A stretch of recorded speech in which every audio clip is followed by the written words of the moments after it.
ജീവിതത്തിൽ ഇന്നേ വരെ ഒരു അശ്ലീല വാക്കോ അസഭ്യമായ സംസാരമോ നടത്താത്ത ചില ആളുകൾ ചില പ്രത്യേക ഘട്ടങ്ങളിൽ, അതായത് ചില അസുഖങ്ങൾ ബാധിച്ചാൽ തലച്ചോറിന് വല്ല ക്ഷതം സംഭവിക്കുകയോ, അതല്ലെങ്കിൽ സ്ട്രോക്ക് ഉണ്ടാവുകയോ, അതല്ലെങ്കിൽ വാർദ്ധക്യകാലത്ത് വല്ല ഡിമെൻഷ്യ പോലെയുള്ള തലച്ചോറിന് ക്ഷീണം ബാധിക്കുന്ന വല്ല അസുഖങ്ങളൊക്കെ ഉണ്ടാകുന്ന സമയത്ത് എല്ലാവരെയും ഞെട്ടിച്ചുകൊണ്ട് തുരുതുര തെറിവാക്കുകളും അസഭ്യവാക്കുകളും പറയുന്നത് ചിലരിലെങ്കിലും നാം കണ്ടിട്ടുണ്ട്.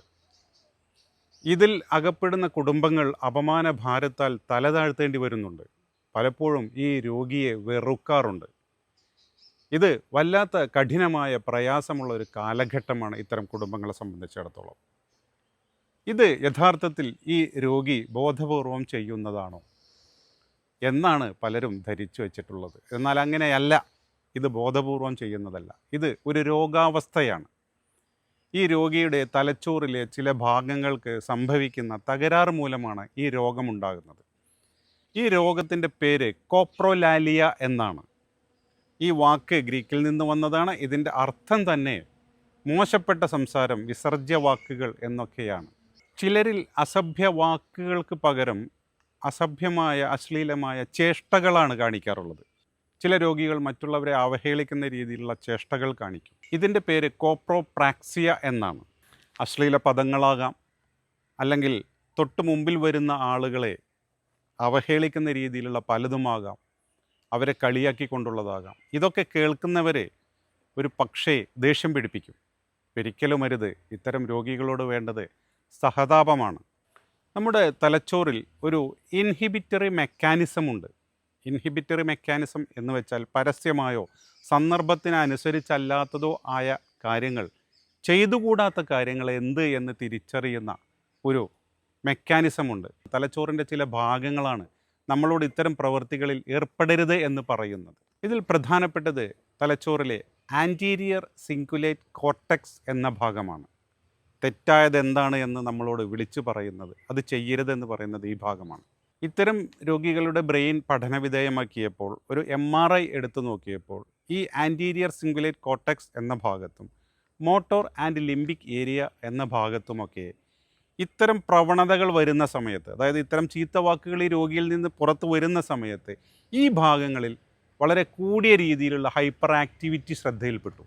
അതുകൊണ്ടാണ് ഇതൊരു ന്യൂറോബയോളജിക്കൽ ഡിസോർഡർ അഥവാ നമ്മുടെ തലച്ചോറിനെ ബാധിക്കുന്ന രോഗമാണെന്ന് പറയുന്നത്. അഥവാ നമ്മുടെ ബ്രെയിനിലെ ചില വയറിങ്ങുകളുടെ തകരാറാണ് എന്ന് ലളിതമായി പറയാം. ഇത്തരം പ്രവണത തോന്നുന്ന സമയത്ത് തന്നെ ഈ രോഗികൾ ഇത് അടിച്ചമർത്താൻ ശ്രമിക്കാറുണ്ട്. അങ്ങനെ പറയരുത് എന്നൊക്കെ അവർ കഴിയുന്നത്ര ശ്രമിക്കാറുണ്ട്. പക്ഷേ അവർക്കതിന് കഴിയാറില്ല. ഏതുപോലെ എന്ന് വിചാരിച്ചാൽ, ഒരു ജലദോഷം ബാധിച്ച സമയത്ത് ആൾക്കൂട്ടത്തിനിടയിൽ വന്ന് തുമ്മുന്നത് ശരിയല്ലെന്ന് നമുക്കറിയാം. നമ്മൾ തുമ്മൽ കുറച്ചൊക്കെ പിടിച്ചു നിർത്തും, പക്ഷേ നമ്മളറിയാതെ നമ്മൾ തുമ്മിപ്പോകും. ഇതേപോലെയാണ് ഈ രോഗി ഇത് എത്ര പിടിച്ചു വെച്ചാലും ഇത്തരം വാക്കുകളോ ചേഷ്ടകളോ അവരിൽ നിന്ന് പുറത്തു ചാടുകയാണ് ചെയ്യുന്നത്. സ്ട്രോക്ക് അഥവാ പക്ഷാഘാതം ഉണ്ടാവുക, എന്തെങ്കിലും അപകടങ്ങളിൽ തലച്ചോറിന് ക്ഷതം സംഭവിക്കുക, അതല്ലെങ്കിൽ വാർദ്ധക്യത്തിൽ എത്തി നിൽക്കുന്ന ചിലരിൽ ഡിമെൻഷ്യ പെടുമ്പോൾ ഒക്കെയാണ് ഇതുണ്ടാകുന്നത്. സ്ട്രോക്ക് പിടിപെട്ട എല്ലാ രോഗികളിലും ഇതുണ്ടാകണമെന്നില്ല. നമുക്കറിയാം, സ്ട്രോക്ക് എന്നുള്ളത് നമ്മുടെ തലച്ചോറിലെ ബ്രെയിനിൽ രക്തപ്രവാഹം ഉണ്ടാവുകയാണ്, ഹിമറേജ് ഉണ്ടാവുകയാണല്ലോ. അപ്പോൾ ഇത് ഏതേത് ഭാഗങ്ങളിലാണ് ഈ ക്ഷതം സംഭവിക്കുന്നത് എന്നതാണ് പ്രശ്നം. നമ്മുടെ ഫ്രണ്ടൽ ലോബ്, അതേപോലെ ഓർബിറ്റോ ഫ്രണ്ടൽ കോർട്ടെക്സ് എന്നീ ഭാഗങ്ങളൊക്കെയാണ് ഈ ഇൻഹിബിറ്ററി മെക്കാനിസമായിട്ട് വർക്ക് ചെയ്യുന്നത്. അതായത് ചെയ്തുകൂടാത്ത കാര്യങ്ങളെ നമ്മളെ ഓർമ്മിപ്പിക്കുന്നത്. എന്നാൽ ഈ ഭാഗങ്ങളിലാണ് ക്ഷതം സംഭവിക്കുന്നതെങ്കിൽ ചിലരിൽ ഈ കോപ്രോലാലിയ പോലെയുള്ള അസഭ്യവർഷം കാണപ്പെടാറുണ്ട്. ഇത് പിടിപെട്ട രോഗികളിൽ ഒരു പക്ഷേ വല്ലാത്ത ക്ഷീണം സംഭവിച്ച വേളകളിലോ, അതല്ലെങ്കിൽ വല്ലാത്ത മനസ്സമ്മർദ്ദം ഉണ്ടാക്കുന്ന വേളകളിലോ ഒക്കെ ഈ രോഗാവസ്ഥ വളരെ കൂടുതലായിരിക്കും. നേരത്തെ പറഞ്ഞ പോലെ ഇത് അടക്കി നിർത്താൻ ശ്രമിക്കുന്ന രോഗികൾ ചിലർ ഈ വൃത്തികെട്ട വാക്കുകളുടെ ആദ്യ അക്ഷരം മാത്രം പുറത്ത് ചാടി അവിടെ പിടിച്ചു നിർത്താറുണ്ട്. ചിലർ വാ പൊത്തി പിടിക്കാറുണ്ട്.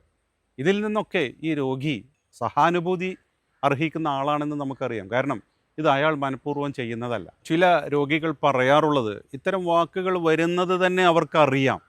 ശരീരത്തിൽ ഒരു ചൊറിച്ചിലുണ്ടാകുക, അതല്ലെങ്കിൽ ഒരു പുകച്ചിലുണ്ടാവുക, ശരീരം ചില ചലനങ്ങളൊക്കെ ഇവർ കാണിക്കും. ചിലർ കണ്ണിറുക്കും, ചിലർ ചുമലുകളൊക്കെ ഇങ്ങനെ കുടയും. ഇതൊക്കെ ഇവർക്ക് ഇത്തരം ഒരു പ്രവണത വരുന്നു എന്ന് അറിയിക്കുന്ന ചില സിഗ്നലുകളാണ്. പുരുഷന്മാരിൽ ഇത്തരം രോഗാവസ്ഥ സ്ത്രീകളെ അപേക്ഷിച്ച് 3 ഇരട്ടി കാണാറുണ്ട്. ഇത്തരം രോഗം ആർക്കും പിടിപെടാം. ആരുടെ തലച്ചോറിനാണ്, ഏതൊക്കെ ഭാഗങ്ങളിലാണ് ക്ഷതം സംഭവിക്കുന്നത് എന്നതിനനുസരിച്ച് ഇത് പിടിപെടാം. എന്നാലും ഇതിൽ പാരമ്പര്യം ഒരു ഘടകമായി പ്രവർത്തിക്കുന്നുണ്ട്.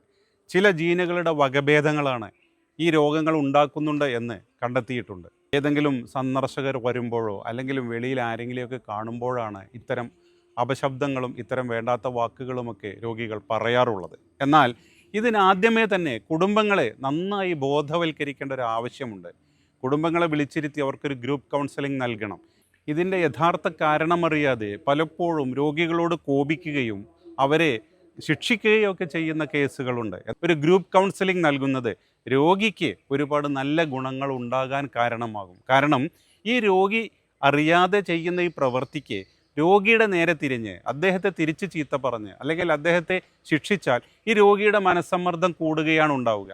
ഇങ്ങനെ മനസ്സമ്മർദ്ദം കൂടുന്ന വേളയിലാണ് ഈ രോഗാവസ്ഥ കൂടുതൽ തീവ്രമാകുന്നത്. എന്താണ് ഇതിൻ്റെ പ്രതിവിധി? ഇതിൽ ഒരുപാട് വിദഗ്ധരുടെ സേവനം വളരെ അത്യാവശ്യമാണ്. ഒന്നാമത്തേത് ന്യൂറോളജിസ്റ്റിൻ്റെയാണ്. കാരണം ഇദ്ദേഹത്തിൻ്റെ ബ്രെയിനിന് ഏതൊക്കെ ഭാഗങ്ങളിൽ എന്തൊക്കെ തരം തകരാറുകളാണ് സംഭവിച്ചിട്ടുള്ളതെന്ന് കണ്ടെത്തണം. അതിനനുസരിച്ചുള്ള മരുന്നുകൾ നൽകണം. രണ്ടാമത്തേത് സൈക്യാട്രിസ്റ്റിൻ്റെയാണ്. ഇതിന് സൈക്യാട്രി മരുന്നുകൾ വളരെ അത്യാവശ്യമാണ്. അത് ഒരു സൈക്യാട്രിസ്റ്റ് പ്രിസ്ക്രൈബ് ചെയ്യുന്ന മരുന്നുകളെ നൽകാവൂ. മൂന്നാമത്തേത് സൈക്കോളജിസ്റ്റാണ്.